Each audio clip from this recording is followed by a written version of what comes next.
Hello everyone, this is Mudassir Hamid. Welcome to my YouTube channel Radiance Biology Classes.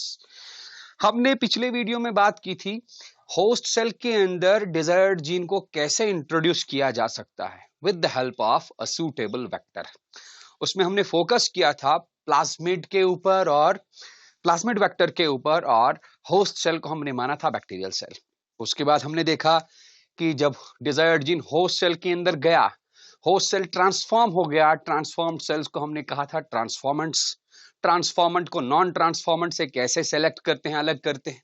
Then recombinant plasmid को non recombinant plasmid से कैसे select करते हैं, all that we have discussed all this in our previous video. For that you can go and subscribe to my YouTube channel Radiance Biology Classes. You will find that video. That will be of great help to you. आज के video में हम बात करेंगे host cell के अंदर desired gene को introduce कैसे करेंगे without the help of the vector, मतलब vector less introduction of the desired gene in the host cell. But before that एक पॉइंट मैं बोलना चाहूंगा, that point here is competent host cells. What are competent host cells? मैंने आपको previous video में भी बताया हुआ है, बैक्टीरियल सेल के अंदर फॉरेन डीएनए फ्रैगमेंट या डिजायर्ड जीन फ्रैगमेंट या रिकॉम्बिनेंट प्लाज्मिड अंदर लेने की कैपेबिलिटी होती है, लेकिन ये कैपेबिलिटी उतनी ज्यादा नहीं होती। रिमेंबर दिस, बैक्टीरियल सेल अगर ये रहा, इस बैक्टीरियल सेल के बाहर हमने रिकॉम्बिनेंट प्लाज्मिड या डीएनए फ्रैगमेंट रखा। बैक्टीरियल सेल के अंदर ये डीएनए फ्रैगमेंट या फॉरेन डीएनए फ्रैगमेंट, ये foreign DNA fragment usually recombinant plasmid ही होता है। Foreign DNA fragment bacterial cell के अंदर खुद ब खुद चला जाएगा। This bacterial cell takes up this foreign DNA by itself. मतलब बैक्टीरियल सेल के अंदर कैपेबिलिटी है इस फॉरेन डीएनए को अंदर लेने की। कितनी कैपेबिलिटी है, कितनी कैपेबिलिटी है बैक्टीरियल सेल में फॉरेन डीएनए को अंदर लेने की, दैट डिटरमाइंस इट्स कंपीटेंसी। याद रहे, ये बैक्टीरियल सेल्स में ज्यादा कंपीटेंसी नहीं होती। These are not as competent, not very competent. Bacterial cells are not very competent to take up this foreign DNA, right? Bacterial host cells उतनी ज्यादा competent नहीं होती फॉरेन डीएनए को अंदर लेने के लिए। मतलब इनके पास कैपेबिलिटी होती तो है फॉरेन डीएनए को अंदर खींचने की, लेकिन फॉरेन डीएनए अंदर जाने की फ्रीक्वेंसी उतनी ज्यादा नहीं होती। This bacterial cell has got a very little competency to take up the foreign DNA. Before using this bacterial DNA as a host cell, हम क्या करते हैं, हम इसकी कंपिटेंसी को इंक्रीज करते हैं। Why, how this competency is increased? इस बैक्टीरियल सेल को हम ट्रीट करते हैं। It is treated with calcium ions. Remember this, इस बैक्टीरियल सेल को हम कैल्शियम आयंस का, कैल्शियम डाइवैलेंट आयंस का ट्रीटमेंट देते हैं। कैल्शियम डाइवैलेंट आयंस का ट्रीटमेंट देने के बाद इसमें क्या होता है, what happens? Pores are created. Pores are created in its cell covering, in its cell envelope. इस बैक्टीरियल सेल के सेल एनवलप में, सेल मेम्ब्रेन में, सेल वॉल में पोर्स क्रिएट हो जाते हैं, राइट? उसके बाद this bacterial cell is subjected to the heat shock. Then the bacterial cell is given the heat shock. heat shock का मतलब है पहले इसको आइस में डालेंगे, ice treatment for 2 to 3 minutes, right? Ice treatment के बाद फिर से टेम्परेचर इंक्रीज करेंगे। Temperature is increased to about 42 degree Celsius. इसके बाद फिर से आइस ट्रीटमेंट देंगे, तब जाके हम बोलेंगे इस बैक्टीरियल सेल में अब फॉरेन डीएनए को अंदर लेने की कैपेबिलिटी इंक्रीज हो जाएगी। We will say that the competency of this bacterial cell has increased. Competency increased. कितनी कंपीटेंसी इंक्रीज होगी? फॉर एग्जाम्पल अगर पहले इस बैक्टीरियल सेल में 21% कंपिटेंसी होगी, ये treatment calcium divalent ion treatment, heat shock treatment देने के बाद कंपिटेंसी डबल हो जाएगी. The competency will increase up to 40 to 45%, right? Then we will use these competent host bacterial cells to take up the foreign DNA. Then they are transformed. उसके बाद जब ये transform होंगे, इनको हम अलग से सेलेक्ट करेंगे. फिर these bacterial cells divide by binary fission. They produce large colonies. उन colonies से हम इस बैक्टीरियल सेल के अंदर जो डिजायर्ड जीन जा चुका होगा, उस डिजायर्ड जीन का प्रोडक्ट हार्वेस्ट करेंगे. प्रोडक्ट हम कैसे निकालते हैं? हम इन बैक्टीरियल सेल्स को ह्यूज वेसल्स में ग्रो कराते हैं. Those vessels are known as bioreactors. Bioreactors bioreactors में हम इन बैक्टीरियल सेल्स को, ट्रांसफॉर्म्ड बैक्टीरियल सेल्स को जिनके अंदर डिजायर्ड जीन जा चुका है, वही इनको ग्रो कराते हैं. बायोरिएक्टर्स बड़े से वेसल्स होते हैं, ह्यूज वेसल्स. उनके अंदर बैक्टीरियल कॉलोनीज को ग्रो करने के लिए ऑप्टिमम कंडीशंस होती है. मतलब ऑप्टिमम पीएच होगा, ऑप्टिमम टेम्परेचर होगा, ऑप्टिमम ऑक्सीजन कंट्रोल होगा, ऑप्टिमम प्रेशर होगा, एवरीथिंग, ऑप्टिमम न्यूट्रिएंट्स. ये बैक्टीरियल कॉलोनीज वहां बायोरिएक्टर के अंदर ग्रो होती हैं, डिवाइड होती हैं, they grow in large numbers. बाद में जब ये उस डिजायर्ड जीन की वजह से पर्टिकुलर प्रोडक्ट बनाएंगे, we will harvest that product by a process. That process is known as downstream process या डाउनस्ट्रीमिंग. ओके, ये दो पॉइंट्स आप याद रखोगे, बायोरिएक्टर्स एंड डाउनस्ट्रीमिंग या डाउनस्ट्रीम प्रोसेसिंग. राइट? इसके बाद हम बात करेंगे वेक्टरलेस जीन ट्रांसफर की, जो हमारा मेन आज का टॉपिक है. वेक्टरलेस जीन ट्रांसफर बोले तो introduction of the desired gene into the host cell without a vector. Right?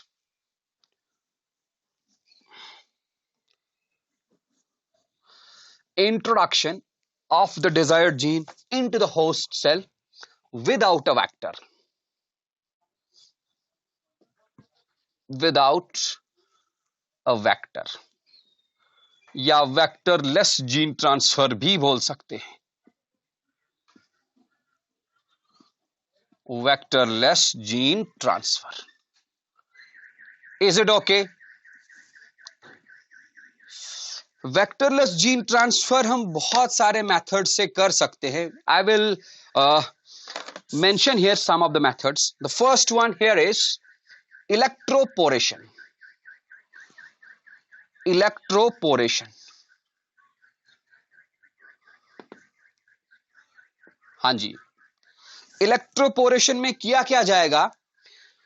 जो बैक्टीरियल सेल एनवेलप है, सेल एनवेलप बोले तो बैक्टीरियल सेल वॉल के अंदर सेल मेम्ब्रेन होगा.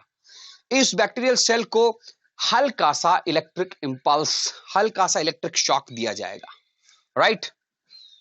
इलेक्ट्रिक फील्ड अप्लाई किया जाएगा. Electric field is applied to bacterial cells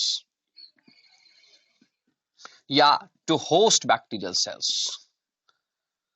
electric field apply होने से इस बैक्टीरियल सेल के एनवेलप में, सेल वॉल, सेल मेम्ब्रेन में microscopic pores, mini pores, micropores बोल सकते हैं.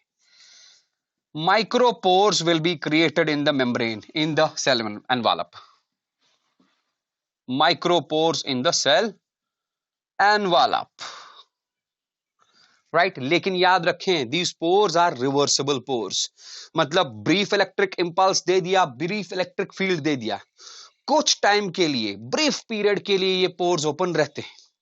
अगर हमने उतनी जल्दी डीएनए को अंदर नहीं डाला तो pores will get closed. As soon as the pores are created, हम इन बैक्टीरियल सेल्स को इंक्यूबेट कराते हैं with the DNA fragment. They are incubated with the desired gene. तो होगा क्या? ये डिजायर्ड जीन इन्हीं फ्रैगमेंट्स, इन्हीं पोर्स के थ्रू अंदर जाएगा and inside the bacterial cell the desired gene either is integrated into the main genome of the bacterial cell या अगर प्लाज्मिड होगा तो प्लाज्मिड के साथ इंटीग्रेट हो सकता है. The bacterial cell will be now a transformed bacterial cell जिसके अंदर डिजायर्ड जीन आ गया. Is it okay? ये एक मेथड है फॉरेन डीएनए को बैक्टीरियल सेल होस्ट सेल के अंदर डालना with the use of electric field. Brief electric field is known as electroporation. The next method is chemical mediated gene transfer method. मतलब इस बार हम कुछ केमिकल्स को यूज करते हैं डिजायर्ड जीन को अंदर डालने के लिए. Second one, chemical mediated gene transfer.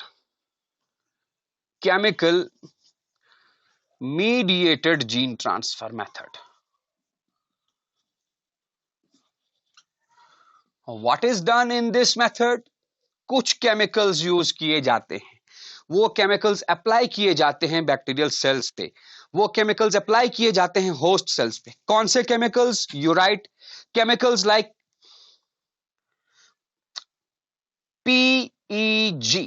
PEG बोले तो polyethylene glycol.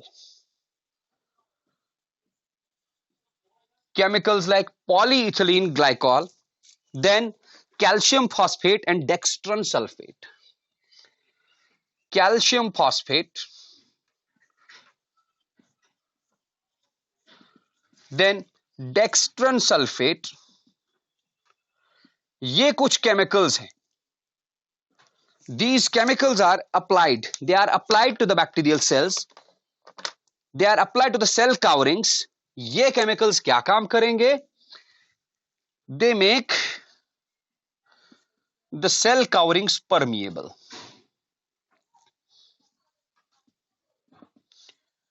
They make the cell coverings permeable. Permeable to foreign DNA fragments. फिर foreign DNA fragment खुद से अंदर गया and the bacterial cell will be now a transformed bacterial cell. तीसरा method भी है हमारे पास. The third method is micro injection. Micro injection. Micro injection method में हम एक micro syringe with a micro needle use करते हैं. Third one is micro injection. So what is done here in micro injection? ये रहा एक cell.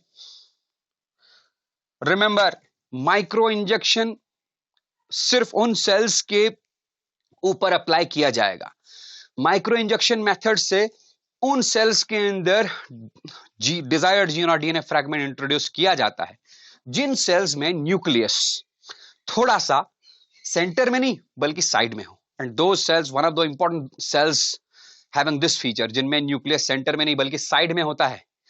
One of the important cells regarding having this feature is an oocyte, primary oocyte या ovum. चलो मैंने एक ओवा ले लिया. ओवम या secondary oocyte, sorry primary oocyte नहीं, सेकेंडरी oocyte. इस ओवम में मान लो यहां पर एक साइड में न्यूक्लियस है, राइट?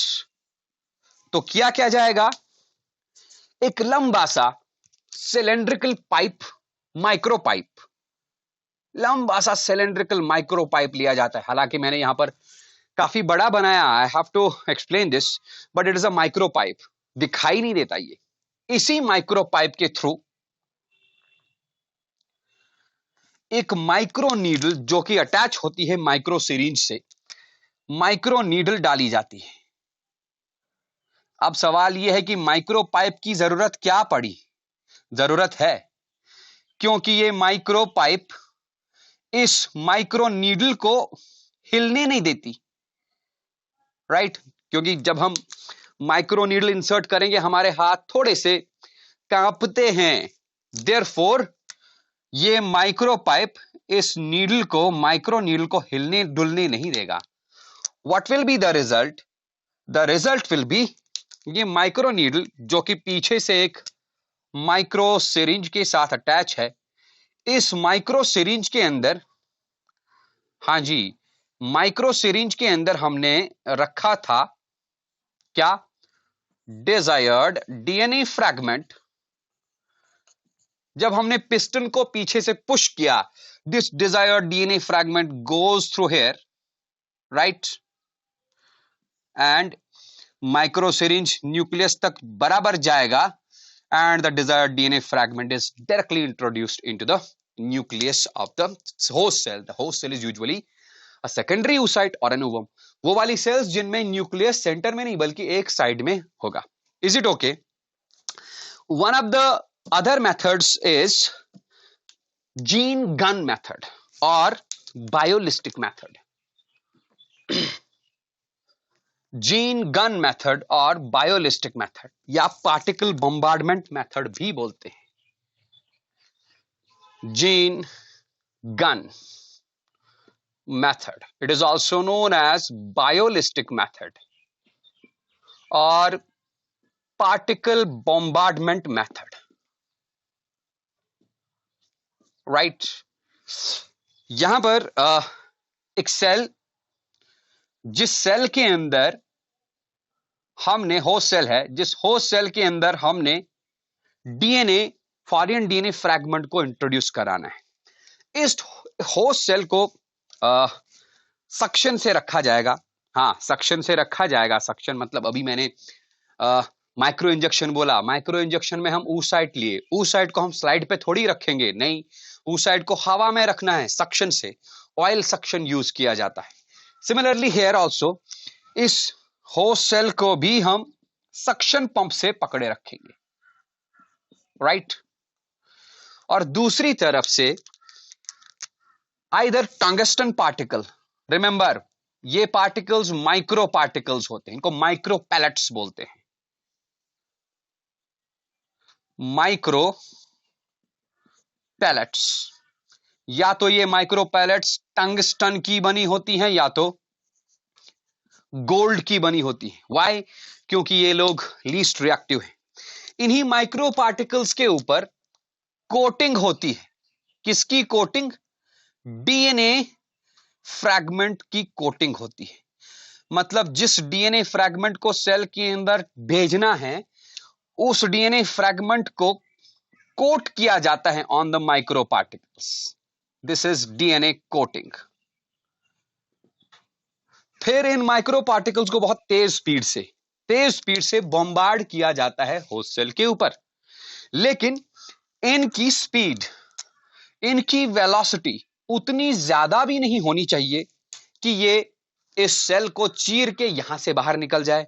उतनी कम भी नहीं होनी चाहिए कि ये इस सेल के साइटोप्लाज्म तक पहुंचे, न्यूक्लियस में ना पहुंचे. इसलिए स्पीड का बहुत ख्याल रखा जाता है. At an appropriate speed, these particles, micropellets, are introduced into the host cell. ध्यान रहे, स्पीड इतनी ज्यादा भी नहीं होनी चाहिए कि ये पार्टिकल्स इस सेल को चीरते हुए बाहर चले जाएं. स्पीड इतनी कम भी नहीं होनी चाहिए कि ये पार्टिकल्स पहुंचे ही ना वहां तक जहां तक इनको पहुंचना चाहिए. Is it okay? जिस चीज से इनको बम्बार्ड किया जाता है सेल के ऊपर, उस चीज को हम, उस इंस्ट्रूमेंट को हम जीन गन बोलते हैं. Right? Is it okay? Another method that we need to mention here is lipofaction or liposome fusion. Lipofaction or liposome fusion.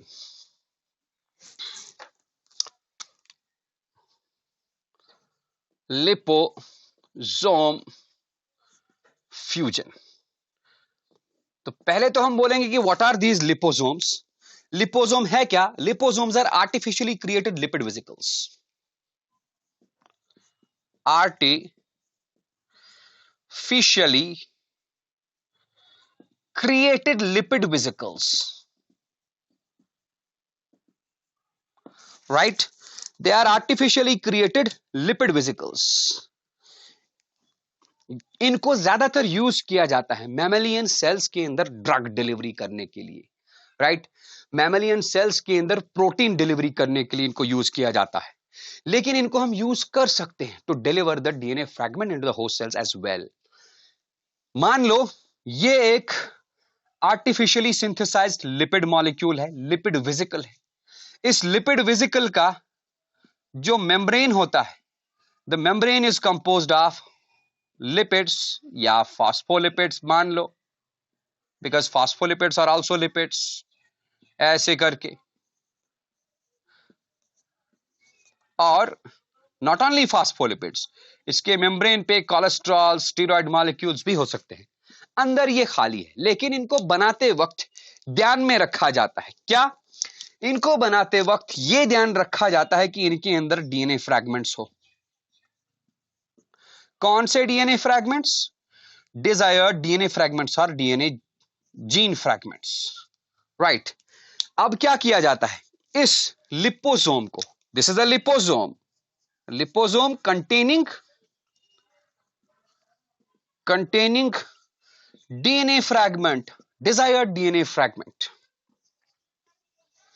इस लिपोसोम को होस्ट सेल के साथ इंक्यूबेट किया जाएगा। मान लो ये होस्ट सेल है, राइट, होस्ट बैक्टीरियल सेल। इसके ऊपर हमने रख दिया लिपोसोम को, let it is a liposome. क्योंकि लिपोसोम का मेम्ब्रेन लिपिड्स का बना है और इसके अंदर डीएनए फ्रैगमेंट हम पहले ही रख चुके हैं। ये लिपिड वाला मेम्ब्रेन होस्ट सेल के मेम्ब्रेन के साथ समा जाएगा, फ्यूज हो जाएगा, और जो चीज इसके अंदर थी वो अंदर आएगी। क्या? DNA, right. So these were some of the. हाँ, एक और चीज मैं बोलना भूल गया। लिपोसोम का होस्ट सेल के मेम्ब्रेन के साथ फ्यूज होना, इसकी एफिशिएंसी हम बढ़ा सकते हैं by the treatment of some chemicals like polyethylene glycol. माने पहले इस सेल को पॉलीइथिलीन ग्लाइकॉल ट्रीटमेंट दिया जाएगा, उसके बाद इसको लिपोसोम के साथ इंक्यूबेट किया जाएगा, तो efficiency of the delivery of the DNA fragment into the host cell will be increased, right. So these were some of the methods of direct introduction of the desired DNA fragment into the host cells. इसके साथ ही हमारा ये biotechnology वाला chapter, that is biotechnology principles and processes, and होता है। तो क्या क्या सीखा हमने इसमें हमने सीखा various tools which are used in the genetic engineering. कौन कौन से टूल्स? पहले हमने एंजाइम सीखे। एंजाइम्स में मैंने आपको रेस्ट्रिक्शन एंडोन्यूक्लियोसिस बोला। एंजाइम्स में मैंने आपको डीएनए लाइगेसिस बोला, ज्वाइनिंग एंजाइम जो दो डीएनए फ्रैगमेंट्स को ज्वाइन करता है। एंजाइम्स में आप पॉलीमरेसिस यूज कर सकते हैं, टैक पॉलीमरेस हमने यूज किया, DNA polymerases, synthesizing enzymes, right. Reverse transcriptases हम यूज कर सकते हैं अगर हम कॉम्प्लीमेंट्री डीएनए बनाना हो आरएनए फ्रैगमेंट से, तब हम रिवर्स ट्रांसक्रिप्टेस एंजाइम को यूज कर सकते हैं, राइट। उसके बाद हमने वेक्टर्स की बात की। वेक्टर्स में मैंने आपको बताया plasmid vectors, bacteriophage vectors, cosmids, bacterial artificial chromosomes, yeast artificial chromosomes, human artificial chromosomes, et cetera et cetera. Then हमने कुछ टेक्निक्स की भी बात की। मैंने आपको जेल इलेक्ट्रोफोरेसिस सिखाया, हम कैसे जेल इलेक्ट्रोफोरेसिस से एक डिजायर्ड जीन को आइसोलेट करते हैं। मैंने आपको एम्प्लीफिकेशन ऑफ डिजायर्ड जीन बताया with the help of a technique. The technique is known as polymerase chain reaction, right? फिर मैंने आपको स्क्रीनिंग दिखाया। स्क्रीनिंग माने selection of transformed bacterial cells from non-transformed bacterial cells. मैंने आपको methods बताए, how these desired genes are introduced into the host cells. मैंने आपको एक natural genetic engineering organism के बारे में बताया, that is Agrobacterium tumefaciens. With this, we have concluded this chapter, biotechnology and its principles and processes. आने वाले videos में हम अपने बायोटेक्नोलॉजी के नेक्स्ट वाले चैप्टर की बात करेंगे, that is applications of biotechnology. Very interesting. Please subscribe to my YouTube channel Radiance Biology Classes so that you can stay connected with me for that very chapter, that is applications of biotechnology, and many more interesting videos. Okay, thank you.